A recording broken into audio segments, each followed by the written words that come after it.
இப்போ நீங்கள் பார்த்துட்டு இருக்கிறது 2640 அடி உயரம் இருக்கிற ஒரு மலை உச்சி.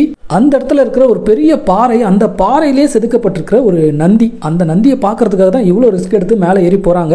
எவ்வளவு டெரரான ஒரு இடம் பாருங்க. நம்ம நிற்கிற இந்த பாறை இந்த மலையோடைய சரிவில் அப்படியே தனியாக நிற்குதுங்க.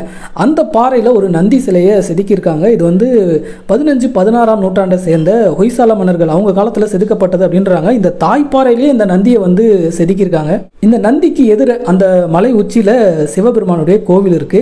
இந்த நந்தியை வணங்குறதுக்காக இந்த பாறைக்கு மேலே ஏறி வரவங்க இந்த நந்தியை ஒரு சுத்தி வராங்க. அது சாதாரண விஷயமே இல்லை.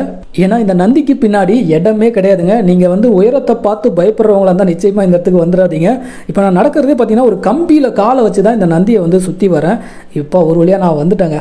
இப்போ இந்த பாறையிலேருந்து எப்படி இறங்குறது அப்படின்னு யோசிச்சுட்டு இருக்கேன். அவ்வளோ உயரம். இந்த நந்தி எந்த மலையில் இருக்குன்னா கர்நாடகாவில் இருக்கிற சிவகங்கா அப்படின்ற ஒரு மலையில் இருக்கு. இந்த சிவகங்கா வந்து பெங்களூர்ல இருந்து 50 கிலோமீட்டர் தூரத்தில் இருக்குங்க.